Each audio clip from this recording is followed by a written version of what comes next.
പുറപ്പാട് പുസ്തകം അദ്ധ്യായം 27. ദൈവമേ, നിന്റെ വേദപ്രമാണത്തിൽ അടങ്ങിയിരിക്കുന്ന അത്ഭുത കാര്യങ്ങളെ കാണുവാൻ എൻ്റെ ഉൾക്കണ്ണുകളെ പ്രകാശിപ്പിക്കണമേ. ആമീൻ. നീ ഖദിര മരം കൊണ്ട് ഒരു യാഗപീഠം ഉണ്ടാക്കണം. അത് 5 മുഴം നീളവും 5 മുഴം വീതിയും ഉള്ളതായി സമചതുരമായിരിക്കണം. അതിൻ്റെ ഉയരം 3 മുഴം. അതിൻ്റെ 4 മൂലയിലും കൊമ്പുണ്ടാക്കണം. കൊമ്പ് അതിനോട് ചേർന്നൊന്നായിരിക്കണം. അത് ഓടുകൊണ്ട് പൊതിയണം. അതിലെ ചാരം എടുക്കുവാൻ വെണ്ണീർ ചട്ടികളും ചട്ടുകങ്ങളും കിണ്ണങ്ങളും കൊളുത്തുകളും തീക്കലശങ്ങളും ഉണ്ടാക്കണം. അതിൻ്റെ ഉപകരണങ്ങളെല്ലാം ഓടുകൊണ്ട് ഉണ്ടാക്കണം. അതിന് 4 മൂലയ്ക്കും ഓടുകൊണ്ടുള്ള 4 വളയവും ഉണ്ടാക്കണം.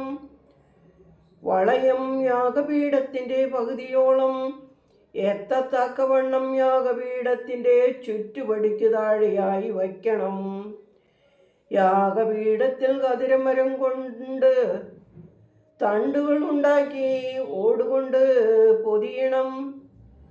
യാഗപീഠം ചുമക്കുമ്പോൾ തണ്ടുകൾ അതിൻ്റെ 2 ഭാഗത്തുണ്ടായിരിക്കത്തക്കവണ്ണം തണ്ടുകൾ വളയങ്ങളിൽ ഇടണം. പലക കൊണ്ട് അകം പൊള്ളയായി അത് ഉണ്ടാക്കണം. പർവ്വതത്തിൽ ഞാൻ നിനക്ക് കാണിച്ചു തന്ന മാതൃകയിൽ തന്നെ വിശുദ്ധ കൂടാരത്തിന് നീ പ്രാകാരം ഉണ്ടാക്കണം. തെക്ക് വശത്തെ പ്രാകാരത്തിന് നെയ്ത ലിനൻ കൊണ്ട് 100 മുഴം നീളത്തിൽ തൂക്കുമറ ഉണ്ടാക്കണം. അതിൻ്റെ 20 തൂണും അവയുടെ 20 ചുവടും ഓടുകൊണ്ട് ഉണ്ടാക്കണം. തൂണുകളുടെ കൊളുത്തും മേൽചുറ്റുപടികളും വെള്ളി കൊണ്ടായിരിക്കണം. അങ്ങനെ തന്നെ വടക്ക് വശത്തേക്ക് 100 മുഴം നീളത്തിൽ തൂക്കുമറ വേണം. അതിൻ്റെ 20 തൂണും അവയുടെ 20 ചുവടുകളും ഓടുകൊണ്ടും കൊളുത്തുകളും മേൽചുറ്റുപടികളും വെള്ളി കൊണ്ടും ഉണ്ടാക്കണം. പടിഞ്ഞാറ് വശത്തേക്ക് പ്രാകാരത്തിൻ്റെ വീതിക്ക് 50 മുഴം നീളം തൂക്കുമറയും അതിന് 10 തൂണും അവയ്ക്ക് 10 ചുവടും ഉണ്ടായിരിക്കണം. കിഴക്കേ വശത്തേക്കും പ്രാകാരത്തിൻ്റെ വീതി 50 മുഴം ആയിരിക്കണം.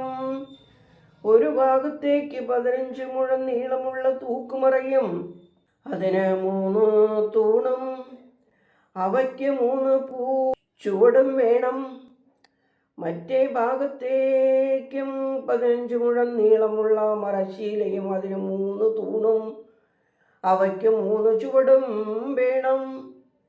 പ്രാകാരത്തിൻ്റെ വാതിലിന് 20 മുഴം നീളമുള്ള ഒരു മറ വേണം. അത് നീലനൂൽ, നൂമ്രനൂൽ, ചുവപ്പുനൂൽ, നേരിയ ലിനൻ എന്നിവ കൊണ്ട് ചിത്തം തയ്യലായി ഉണ്ടാക്കണം. അതിന് 4 തൂണും 4 ചുവടും വേണം. പ്രാകാരത്തിൻ്റെ എല്ലാ തൂണുകൾക്കും വെള്ളി കൊണ്ടുള്ള മേൽചുറ്റുപടികളും വെള്ളിക്കൊളുത്തുകളും ചുവടുകളും ഉണ്ടായിരിക്കണം.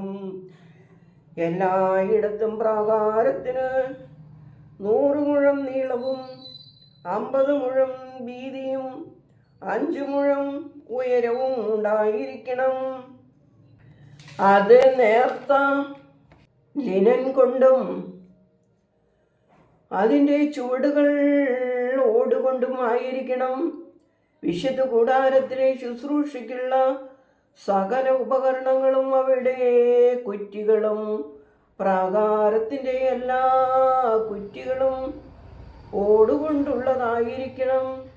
വിളക്കെപ്പോഴും കത്തിക്കൊണ്ടിരിക്കേണ്ടതിന് ആട്ടിയെടുത്ത ശുദ്ധമായ ഒലിവെണ്ണ കൊണ്ട് വരുവാൻ നീ ഇസ്രായേൽ മക്കളോട് ആജ്ഞാപിക്കുക. സാക്ഷ്യത്തിന് മുമ്പിലുള്ള തിരശ്ശീലയ്ക്ക് പുറത്ത് സന്ധ്യ മുതൽ രാവിലെ വരെ വിളക്ക് കത്തിക്കൊണ്ടിരിക്കുവാൻ തക്കവണ്ണം അഹ്റോനും അവൻ്റെ പുത്രന്മാരും ആ വിളക്ക് കത്തിക്കണം. ഇത് ഇസ്രായേൽ മക്കൾക്ക് തലമുറ തലമുറയായി എന്നേക്കുമുള്ള ചട്ടമാണ്. ദൈവമേ സ്തുതി, നിനക്ക് യോഗ്യമാകുന്നു.